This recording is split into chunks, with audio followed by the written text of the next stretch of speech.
हे WhatsApp guys, welcome back once again. So दोस्तों, आज की कहानी जो एक्सप्लेन करने जा रहे हैं उसका नाम है पायलट। तो कहानी शुरू होती है हमारे मेन कैरेक्टर से जिसका नाम है चार्ल्स, जो कि एक रशियन पायलट है। वो इस समय छुट्टी पर है, लेकिन जब वो घर जा रहा होता है तो उसी समय उसे क्लोआ नाम की लड़की दिखती है जिसे कुछ लड़के छेड़ रहे थे। अब वो उस लड़की को उनसे छुड़वाता, लेकिन आखिर में वो उसके खाने के सामान को लेकर वहां से भाग जाते, जिसमें वो कुछ नहीं कर पाता। अब यहाँ चार्ल्स को उस लड़की से कुछ अलग सा लगाव हो गया था और उसे इस बात की जरा भी अंदाजा नहीं था कि आगे जाकर ये लड़की उसके लिए कितना बड़ा किरदार निभाएगी। सीन शिफ्ट होता है वेस्टर्न फ्रंट पर और समय चल रहा है 1941 का, जहां पर हमें पता चलता है कि जर्मन टैंक अब उनकी सीमा के अंदर आ रहे हैं और उन्हें रोकने के लिए चार्ल्स को भेजा गया है। अब वो अपने प्लेन के साथ उन्हें बड़ी आसानी से तबाह कर देता है, लेकिन जो टैंक्स बच जाते हैं वो अब उनके ऊपर हमला करने लगते हैं, लेकिन अंत में चार्ल्स उन्हें भी खत्म कर देता है। तो उसके लिए अब मुसीबत बढ़ जाती है जब उसे पता चलता है कि उनके पीछे जर्मन प्लेन भी पड़ चुके हैं, तो उन्हें अब फौरन बेस तक पहुंचना होगा। लेकिन इसी चक्कर में उनका दूसरा प्लेन क्रैश हो जाता है और जो दूसरा प्लेन था उसमें चार्ल्स और उसका साथी जॉन बैठे हुए थे। उनकी भी हालत बहुत खराब हो चुकी थी, किसी भी समय वो क्रैश हो सकता है। तभी हम देखते हैं कि उनका प्लेन का ऑयल टैंक में छेद हो जाता है, जिससे कि ऑयल अब तेजी से खत्म होता जा रहा था। चार्ल्स कहता है कि अब हमें कहीं भी क्रैश लैंडिंग करनी होगी वरना हम मारे जाएंगे। तो वो दोनों आगे बढ़ते हैं, लेकिन नीचे खड़े जर्मन सैनिक को पता चल जाता है कि ये लोग क्रैश करने वाले हैं, इसलिए वो अपने लोगों को साथ उनका पीछा करने लगते हैं ताकि वो उन्हें पकड़कर बंदी बना सके। वहीं दूसरी ओर चार्ल्स एक सही जगह देखकर अपने प्लेन को लैंड करवा देता है, जिसमें उन्हें कोई चोट नहीं आती, लेकिन अब इनके पीछे जर्मन पड़ चुके हैं। वो इन दोनों को ढूंढ रहे थे और अगर ये कहीं मिल गए तो वो इन्हें मार डालेंगे, लेकिन तभी जर्मन इन्हें देख लेते हैं और उन पर गोलियां चलाना शुरू करते हैं। लेकिन चार्ल्स ने प्लेन के आसपास स्मोक फैला दिया था जिससे कि जर्मन उन्हें देख नहीं पाते।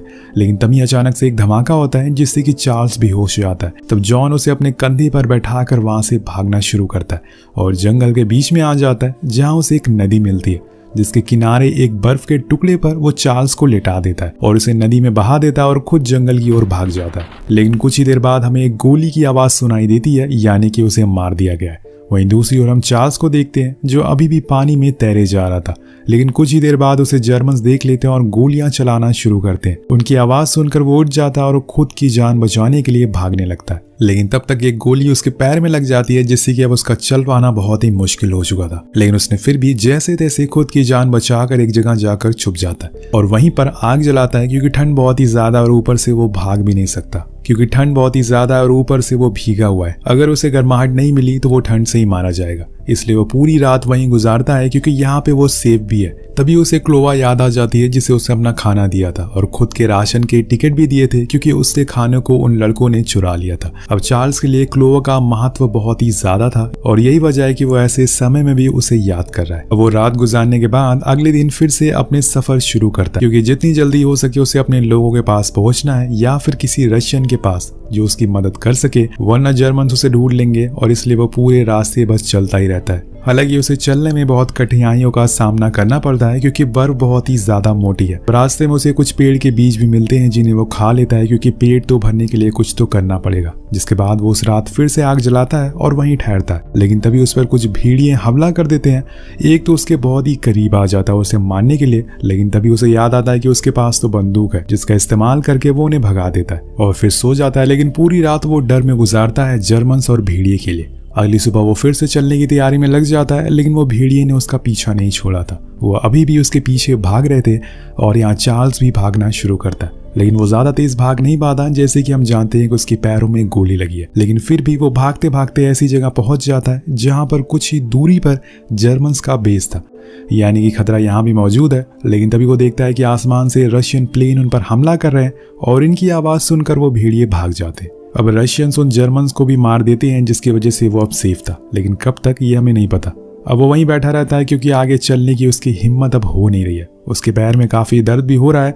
उधर जर्मन्स ने अभी भी चार्ल्स को ढूंढने की कोशिश नहीं छोड़ी है, वो बार बार हर जगह उसी को ढूंढ रहे हैं। इधर चार्ल्स क्लोव के साथ बिताए हुए दिन याद करता है, क्योंकि उसे याद करके उसे थोड़ी हिम्मत मिलेगी। अब हम फिर से पास में जाते हैं जहाँ में पता चलता है कि उस दिन के बाद ये दोनों आए दिन बातें करना शुरू कर देते हैं। तब क्लोवा बताती है कि वो एक सिंगर है और वो कई जगहों पर शोज भी करती है, और तभी वो फिर से हकीकत में आ जाता है क्योंकि अब उसे भूख लगना शुरू हो गई थी। इसलिए वो पास के एक नदी के पास जाता है जहाँ पर उसे एक जमी हुई मछली दिखाई देती है वो उसे फौरन उठाकर ऐसे ही कच्चा खा लेता है, क्योंकि इसके अलावा कोई भी ऑप्शन, कोई भी चारा नहीं है अभी। थोड़ी सी ताकत आने के बाद वो फिर से आगे बढ़ना शुरू करता है, लेकिन चलते चलते अब रात हो जाती है। वो अपने पैर को देखता है जो कि अब पूरी तरीके से सड़ चुका था, बहुत ही सूज भी गया था, यानी कि अब वो और दूर नहीं चल सकता। लेकिन उसे ये करना ही होगा अगर अपनी जान बचानी है, इसलिए अगले दिन बिना कुछ सोचे वो फिर से चलना शुरू करता है। लेकिन तभी वो देखता है कि उसके सामने एक बार फिर आकर मौत खड़ी हो गई है, और वो थी भेड़ियों का झुंड, जिसे दूर भागने के लिए उसके पास अब ताकत नहीं बची है,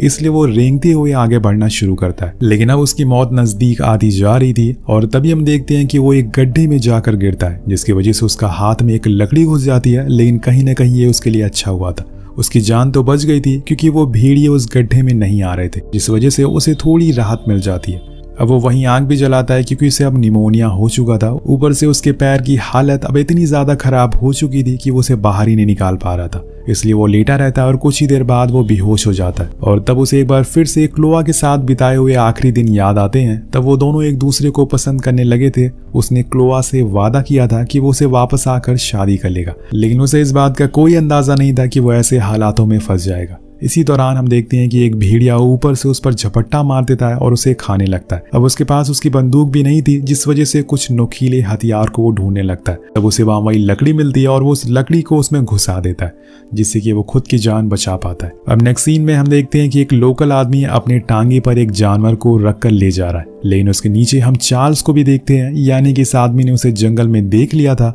और उसे बचाकर यहाँ लाया है। तभी वहां कुछ जर्मन्स आते हैं और उस लोकल आदमी से सवाल जवाब करने लगते हैं, लेकिन वो उसे पहचान नहीं पाते और उसे जाने देते हैं।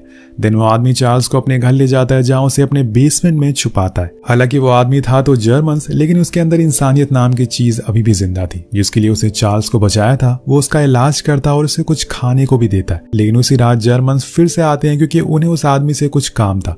असल में वो आदमी एक लोहार होता है और उसे हथियारों को ठीक करना आता था। वो यही ठीक करवाने के लिए यहाँ पर आए थे और तभी उन्हें उस पर शक हो जाता है। अब वो घर को छानबीन करना शुरू करते हैं और तभी नीचे बेसमेंट में चार्ल्स को खांसी आ जाती है, जिसकी आवाज उन्हें ऊपर सुनाई दे देती है। लेकिन चार्ल्स के पास मौजूद जॉनी उसके मुंह पर हाथ रख लेता है ताकि वो कुछ आवाज ना करे। लेकिन तब तक वो जर्मन्स गोलियां चलाने लगते हैं और जो नीचे जॉनी को भी लग जाती है, लेकिन वो कुछ आवाज नहीं करता, जिस वजह से वो वहां से चले जाते हैं बिना उन्हें कुछ कहे। लेकिन कहीं ना कहीं जर्मन्स को पता चल चुका था कि कोई तो यहाँ पर छुपा हुआ है, इसलिए वो जल्दी दोबारा आते हैं और अपने साथियों को लेकर। इस बार उन्हें वो उस बेसमेंट में मिल जाता है, लेकिन वहां कोई भी नहीं था, क्योंकि उस लोकल आदमी को पता चल गया था कि वो वापस जरूर आएंगे। इसलिए उन्होंने अपने लोगों के साथ उसे कहीं और शिफ्ट करने का फैसला कर लिया था। और इस समय वो वही कर रहे थे। दो लोग चार्ल्स को एक कार्ट पर खींचते हुए इतनी ठंड में भाग रहे थे। वहीं दूसरी ओर कुछ जासूस से पता चलता है कि उसी परिवार के लोगों ने ही चार्ल्स को कहीं दूर भेजा है, और इसलिए वो जर्मन सोल्जर आदमी के पूरे परिवार को फांसी दे देते हैं और उसके घर को भी जला देते हैं, क्योंकि उन्होंने उसके दुश्मन का साथ दिया था। तो एक आदमी को बचाने के लिए इन्हें इतनी भारी कीमत चुकानी पड़ी। अब जर्मन्स कुछ मीटिंग के बाद डिसीजन लेते हैं कि वो लोग ज्यादा दूर तक नहीं गए होंगे, इसलिए उन्हें कल सुबह से ढूंढा जाएगा। सुबह होते ही 3 जर्मन्स निकल जाते हैं उन्हें ढूंढने के लिए। वहीं वो लोग अभी भी चार्ल्स को खींचते हुए आगे ले जा रहे थे।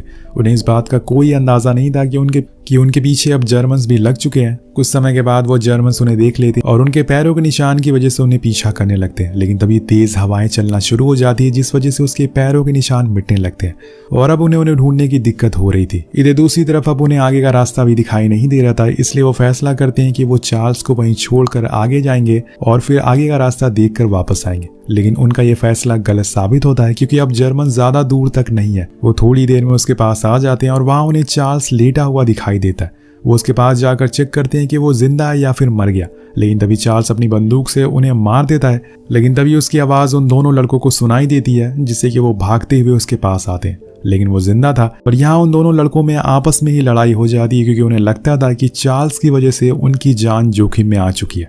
इसलिए एक लड़का उसे छोड़कर वहां से भाग जाता है और जो दूसरा होता है वो चार्ल्स को अभी भी घसीटते हुए आगे ले जा रहा था। लेकिन वहीं पहले वाले लड़के को जर्मन्स देख लेते हैं और अब उसके साथ क्या करेंगे ये आपको पता चल गया होगा। लेकिन वहां चार्ल्स अब धीरे धीरे वो अपनी मंजिल के करीब पहुंचने वाला है, जो कि था रशियन बेस कैंप। अब वो उस वॉर जोन में पहुंच गया था जहां पर दोनों देशों के बीच में आए दिन लड़ाइयां होती रहती है। इसलिए वो लड़का खुद ही लेट जाता और वैसे ही उसे घसीटते हुए आगे ले जा रहा था और कुछ ही देर में वो उसके एरिया में जाकर उसे छोड़ देता और फिर जाने लगता है। लेकिन तभी उसे गोली लग जाती है, जिससे वो भी मारा जाता है। उसने पूरी जान लगा दी थी चार्ल्स को बचाने में, लेकिन वो खुद की जान बचा नहीं पाया। अब यहाँ जब चार्ल्स की आंख खुलती है तो वो खुद को हॉस्पिटल में पाता है, जो कि रशियन के अंडर आता है, यानी कि उन तीनों लोगों ने अपनी जान गंवाकर चार्ल्स की जान बचाई थी। वो लोग कौन थे ये तो चार्ल्स को नहीं पता, लेकिन उसे इतना जरूर पता कि वो उसके लिए फरिश्ते से कम नहीं थे। यहाँ से अब चार्ल्स के लिए दूसरी लाइफ शुरू होती है, लेकिन उसे जीने के लिए उसे थोड़ी दिक्कत उठानी पड़ेगी। अब उसे गैंग्रीन हो चुका है, जिस वजह से उसके दोनों पैरों को काट दिया गया और इस चीज को देखकर वो पूरी तरह से टूट जाता है, क्योंकि बिना पैरों के वो कैसे जिएगा यही सोचकर वो अंदर से खोखला होता जा रहा था। उसके साथ कुछ ऐसा हो जाएगा उसने कभी सोचा भी नहीं था, लेकिन यही हकीकत है। उसे अब इसी तरह से जीना होगा। वो कई बार क्लोव को लेटर भी लिखने की कोशिश करता है, लेकिन हर बार उसके मन में एक सवाल आता है कि आखिर वो उसका सामना कैसे करेगा। उसके दोनों पैर अब नहीं है, इसलिए वो लेटर को कभी भेजता ही नहीं है। उसे हमेशा यही डर रहता है कि क्लोव उसे एक्सेप्ट नहीं करेगी। वहीं दूसरी ओर हम क्लोव को देखते हैं और वो भी उसे लेटर भेजती है, लेकिन चार्ल्स उसका कोई जवाब नहीं देता। अब ऐसे ही ठंड का मौसम निकल जाता है और गर्मियां आ जाती है। एक दिन हॉस्पिटल के बाहर एक कॉन्सर्ट होता है जिसमें क्लोव भी परफॉर्म करने वाली थी। ये वही हॉस्पिटल होता है जहाँ पे चार्ल्स एडमिट था, लेकिन अब उसकी हालत पहले से काफी ठीक हो चुकी है। पर उसे इस बात का जरा भी अंदाजा नहीं था कि उसके हॉस्पिटल में क्लोव आने वाली है। लेकिन जब बाहर ही एक एक करके सभी सिंगर के नाम लिए जा रहे थे, जिसमें से क्लोव का भी नाम लिया जाता है, और उसका नाम सुनकर चार्ल्स उठकर खड़ा हो जाता और पहली बार अपने उस नकली पैर को पहनकर चलने की कोशिश करता है, लेकिन वो चल नहीं पाता और बार बार गिर जाता है। उसकी मदद करने के लिए भी यहाँ पर कोई मौजूद नहीं था, क्योंकि सभी लोग नीचे कॉन्सर्ट में थे। लेकिन वो फिर भी जैसे तैसे खिड़की तक पहुंच जाता है और सालों बाद क्लोव को देख पाता है, लेकिन वो उसके पास नहीं जाता और ना ही उसे आवाज लगाता है। उसकी हिम्मत पूरी तरीके से टूट चुकी थी। वो अंदर ही अंदर खोखला होता जा रहा था। धीरे धीरे समय बीतने लगता है। अब चार्ल्स उन नकली पैरों के सहारे से चलने लग गया था। अब उसे यहाँ रहते हुए 1 साल से ऊपर हो चुका और वो कई हद तक ठीक भी हो चुका था। इसलिए अब उसे छुट्टी मिल जाती है। तब वो एक पार्क में जाता है जहाँ पर उसकी नजर सामने खड़ी क्लोव पर पड़ती है। वो भी चार्ल्स को देख लेती है और उसके पास जाती है, लेकिन उस पर बहुत ही गुस्सा करती है, क्योंकि चार्ल्स ने उसका एक भी लेटर का जवाब नहीं दिया था। उसे लग रहा था कि शायद वो उसे कोई भी वास्ता नहीं रखना चाहता, इसलिए वो वहां से जाने लगती है। लेकिन पास में ही बैठे तो डॉक्टर आपस में चार्ल्स के पैरों के बारे में बात करने लगते हैं, जिसे उसे पता चल जाता है कि असल में वो किस हालातों से गुजर कर यहाँ तक पहुंचा है। अब ये जानकर वो उसकी सारी गलतियों को माफ कर देती है और दौड़कर उसे गले से लगा लेती है। लेकिन अब ये दोनों एक साथ थे और चार्ल्स को यहाँ अपना प्यार मिल गया था। लेकिन चार्ल्स को अभी भी अपने पैशन को फॉलो करना है, उसे प्लेन उड़ाना है और अपने बदले को पूरा करना है, जिसके लिए वो अपने सीनियर के पास जाता है और उनसे फ्लाई करने की परमिशन मांगता है। लेकिन जो कि वो इंजर्ड हो चुका है, इसलिए रूल के हिसाब से वो फ्लाई नहीं कर सकता। लेकिन चार्ल्स के पैर जरूर टूट चुके हैं, पर उसकी हिम्मत नहीं टूटी है। उसका हौसला आज भी बुलंद है। अब यहाँ उसे अपने 100 दिनों का बदला लेना और वो सारी तकलीफें वो उन जर्मन्स को भी देना चाहता है जो उसे मिली है। उसके जज्बे को देखकर उसके जो सीनियर होते हैं वो भी चौंक जाते हैं और उसे परमिशन दे देते हैं। अब कुछ दिनों बाद उसे एक जर्मन ब्रिज को उड़ाने का मिशन दिया जाता है, लेकिन बीच में उसका सामना जर्मन प्लेन से हो जाता है। अब दोनों में काफी देर तक घमासान युद्ध होता है, जिसमें चार्ल्स के पीछे बैठा उसका साथी बताता है कि हमारी गोलियां अब खत्म हो गई,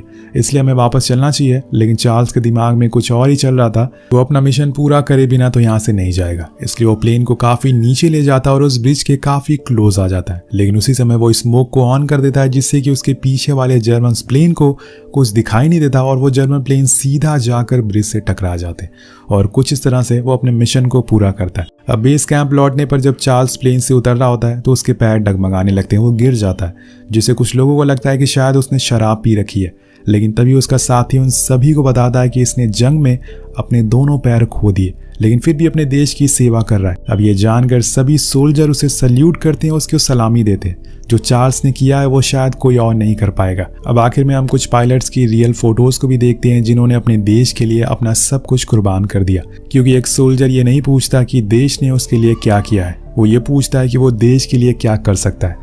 वेल, ये डायलॉग तो आपने सुना होगा। किस फिल्म का है नीचे कमेंट करके जरूर बताएगा। मिलते हैं आपसे वीडियो में। Thank you so much watching. Peace out.